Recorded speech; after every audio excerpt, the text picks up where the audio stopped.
손흥민이 아무 예고 없이 새벽 시간에 한국으로 깜짝 귀국했습니다. 이 시점은 챔피언스 리그 경기를 치르고 있어야 할 때였기 때문에 많은 사람들에게 큰 놀라움을 안겼습니다. 손흥민은 MLS 시즌을 모두 마친 뒤 한국으로 돌아오게 되었고, 당초 예상은 미국에서 잠시 머문 뒤 바로 런던으로 이동할 것이라는 추측이 있었지만 그의 선택은 고향 한국이었습니다. 시즌 종료 시점에서는 2경기 정도를 더 뛸 수도 있었지만 컨퍼런스 준결승에서 밴쿠버를 상대로 원정 경기에서 혼자서 팀을 이끌며 극적인 추격골을 만들어내고 슈퍼 프리킥으로 동점을 만드는 드라마 같은 순간을 연출했지만 상대팀이 9명으로 줄어있음에도 연장 30분 동안 추가 득점을 하지 못했습니다. 손흥민은 이미 체력이 소진된 상태였지만 그럼에도 불구하고 팀을 위해 끝까지 버티며 책임을 다했습니다. 승부차기 끝에 AFC는 아쉽게 탈락했고 손흥민은 경기 후 기자회견에서 내년에는 더 많은 우승을 위해 준비하겠다는 당찬 각오를 밝히며 팬들을 향한 기대감을 높였습니다. 이제 그는 겨울 동안 휴식을 취하며 2026년 시즌을 준비할 계획입니다. 손흥민의 귀국 소식은 기자들이 먼저 알게 된 것은 아니었습니다. 인스타그램을 통해 인천공항에서 팬들과 만나는 영상이 공개되면서 알려졌습니다. 영상 속 손흥민은 공항에 모여있던 팬들에게 다가가 사인을 해주며 피곤한 새벽 시간임에도 진심 어린 태도로 팬들과 소통했습니다. 손흥민은 올 블랙 스타일로 깔끔하게 차려입었고 피곤함에도 불구하고 팬들에게 따뜻하게 인사하는 모습은 여전히 많은 이들에게 감동을 주었습니다. 한 팬이 손흥민에게 붕어빵과 오뎅 중 무엇을 더 먹고 싶은지 묻는 장면도 있었는데 다소 엉뚱하게 느껴지는 질문이었지만 그 안에는 깊은 의미가 담겨 있었습니다. 손흥민이 한국에서 붕어빵을 먹어본 경험이 거의 없다는 사실을 떠올리면 팬과 나누는 이 소소한 대화가 매우 특별하게 다가옵니다. 손흥민은 17세 때부터 해외에서 선수 생활을 시작하며 한국에서의 소소한 경험을 거의 접할 기회가 없었기에 이러한 순간들은 그의 고향 방문을 더욱 특별하게 만들고 있습니다. 손흥민은 어렸을 때를 제외하면 대부분의 시간을 유럽에서 보냈습니다. 유럽에서 프로 선수로서 생활하다 보면 겨울에도 경기를 치러야 하기 때문에 그는 그동안 한국의 혹독한 겨울을 제대로 경험해 본 적이 없었습니다. 생각해보면 무려 17년 동안 한국의 겨울을 느껴본 적이 없는 셈입니다. 중간에 몇 차례 부상을 당한 적이 있긴 하지만 그 부상 또한 한국의 겨울과는 관련이 없었습니다. 예를 들어 2017년 여름에는 팔골절로 수술을 받았고 2020년 2월 아스톤 빌라와의 경기 중 부상으로 팔 수술이 필요했지만 이때도 겨울은 거의 끝나갈 무렵이었습니다. 2020년 당시에는 코로나 팬데믹으로 런던에 머물러 있었고 2022년에는 카타르 월드컵을 준비하며 겨울을 카타르에서 보냈습니다. 월드컵이 끝난 뒤에도 곧바로 시즌을 치러야 했습니다. 마지막으로 2023년에는 스포츠 탈장 수술을 받았지만 이 역시 여름에 해당했습니다. 즉, 부상을 당했을 때도 한국의 겨울과는 거리가 멀었고 나머지 기간은 모두 유럽에서 겨울을 보내온 것입니다. 결국 손흥민은 16년 만에 한국에서 진정한 겨울을 맞이하게 되는 셈입니다. 영구 매체들에 따르면 손흥민은 12월 21일 리버풀과의 홈 경기를 위해 런던으로 돌아갈 것으로 예상되고 있습니다. 그 전까지 약 3주 동안 한국에서 머물며 휴식을 취하고 다양한 일정을 소화할 예정입니다. 이번 기회에는 월드컵 본선 추첨도 한국에서 동생들과 함께 지켜볼 수 있을 가능성이 있습니다. 미국에서 조용히 시간을 보내는 것보다 한국에서 가족과 함께하며 휴식을 취할 수 있다는 점은 큰 장점입니다. 한국의 겨울을 만끽하며 의미 있는 시간을 보내길 기대할 수 있습니다.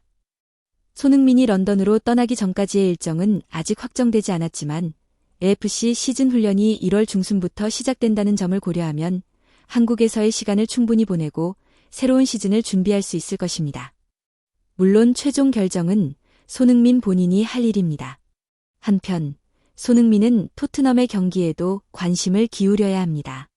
토트넘은 최근 파리 생제르맹과의 경기에서 5실점 대패를 당했습니다. 비록 토트넘이 챔피언스 리그 우승권 팀은 아니지만 이번 시즌의 경기력과 결과는 팬들과 선수 모두에게 중요한 참고가 됩니다. 아스날이나 파리에게 패했다고 해서 큰 혼란이 생기는 것은 아니지만 손흥민이 토트넘을 응원하고 관심을 가지는 모습은 여전히 의미 있는 일입니다. 이 부분은 몇 가지 전제를 기반으로 이야기해야 합니다. 현재 토트넘의 전력 자체가 상대적으로 대등하지 않고 클럽의 절대적 목표도 리그 5위권 유지나 챔피언스 리그 16강 진출 정도에 머물러 있습니다. 아스날을 뛰어넘거나 상위권 진입을 목표로 삼는 수준은 아닙니다. 그렇기 때문에 패배가 있더라도 1, 2실점 정도라면 팬들이 어느 정도 받아들일 수 있습니다. 그러나 3실점, 5실점과 같은 대패가 반복되면 팀과 팬 모두 답답함을 느끼게 됩니다. 영입된 선수들의 활약도 점점 제한적이고 파이브백 전술을 쓰더라도 통하지 않으며 어린 선수들은 좌절감을 느끼며 멘탈까지 흔들릴 수 있습니다. 이런 상황에서 손흥민이 팀의 힘을 불어넣는 역할은 매우 중요합니다. 한 명의 선수, 특히 손흥민 같은 영향력 있는 선수가 주는 정신적, 전술적 시너지는 팀 전체에 큰 긍정적 효과를 만들 수 있습니다. FC에서 손흥민이 보여준 사례를 떠올리면 그의 존재가 팀 전력에 미치는 영향이 얼마나 큰지 알 수 있습니다. 전문가들도 손흥민이 합류하면서 선수들의 퀄리티와 경기력이 향상됐다고 평가하고 있습니다. 따라서 토트넘 역시 손흥민이 빠르게 팀을 방문해주길 바라고 있을 가능성이 높습니다. 한편 FC는 다음 시즌에도 강력한 우승 후보로 꼽히고 있습니다. 이번 시즌 MLS컵 8강에서 탈락했지만 손흥민이 전 경기에 출전하지 않았음에도 불구하고 팀 성적이 증명되었고 다음 시즌 컨퍼런스 리그 정규 시즌 우승 가능성은 더욱 높습니다. 목표가 단순히 우승에만 국한되는 것은 아니지만 팀 전력 강화와 전략적 변화가 변수로 작용할 수 있습니다. AFC는 이번 시즌 종료 직후 팀 재편을 위해 여러 명의 선수를 방출하며 구조를 조정했습니다. 공식 홈페이지를 통해 발표된 내용에 따르면 클럽은 2026년 MLS 시즌을 대비해 선수단 구성을 새롭게 확정했습니다. 현재 계약 옵션을 행사한 선수와 내년 시즌 계약 옵션을 거부한 선수들을 포함해 2026년 시즌 기준으로 계약을 체결한 선수는 총 21명입니다. 이러한 변화가 팀에 긍정적 영향을 줄지 변수로 작용할지는 향후 시즌에서 확인할 수 있을 전망입니다. 블랙앤골드팀, 즉 FC는 최근 공격수 에이드리안 위보와 수비수 케니 닐슨, 그리고 골키퍼 은코시 타파리와 토마스 하에 대한 계약 옵션을 행사하며 팀에 남기로 했습니다. 반면 공격수 알렉산드르 발루샤와 미드필더 제일슨, 라이언 라포소, 아담 살다냐, 그리고 골키퍼 데비 오초아에 대해서는 계약 옵션을 거부하며 팀을 떠나게 했습니다.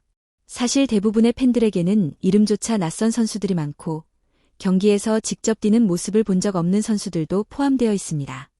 이 선수들을 방출하면서 동시에 새로운 전력 보강을 꾀할 수 있으며 여기에 손흥민의 영향력까지 더해진다면 더욱 큰 포부를 가지고 유망한 선수를 영입할 가능성도 충분히 있습니다. 특히 미드필더진에 힘을 보탤 수 있는 선수가 필요하고 오른쪽 공격수 자리 역시 현재 전력이 미비한 상태입니다. 팀 내 감독진 변화도 예고되어 있습니다. 체른돌로 감독이 이번 시즌을 끝으로 떠나기로 하면서 현재 유력한 차기 감독 후보는 수석 코치라고 알려져 있습니다. 다만 다음 시즌 FC가 어떤 성적과 전력을 갖추게 될지는 아직 예측하기 어려운 상황입니다. 다만 디에텍에 따르면 수석 코치 역시 체른돌 감독의 전술을 그대로 계승할 계획이라고 합니다. 떠나는 선수 중에서는 아일랜드 국가대표 출신인 모란이 눈에 띕니다. 그는 브라이트 소속으로 임대 계약이 올해까지만 유효했기 때문에 완전 이적 없이 단순히 복귀하는 것이며 방출된 것은 아닙니다. 하지만 모란 역시 밴쿠버와의 경기 후반전에 투입되어 손흥민에게 어시스트를 기록한 유망주로 최소한 모란보다는 더 나은 선수를 새로 영입해야 할 필요가 있습니다. 그렇다면 새 시즌을 대비해 LFC는 공격과 미드필더진을 강화할 수 있는 선수 영입을 적극적으로 고려할 것이며 가능하다면 한국 선수의 합류까지도 관심을 가질 만합니다. 예를 들어 이동경 선수 같은 경우 팬들 사이에서 많은 관심을 받고 있기도 합니다. 앞으로 LFC가 손흥민과 함께 새로운 시즌을 준비하면서 어떤 선수 구성과 전략을 펼칠지는 더욱 흥미롭게 지켜볼 요소입니다.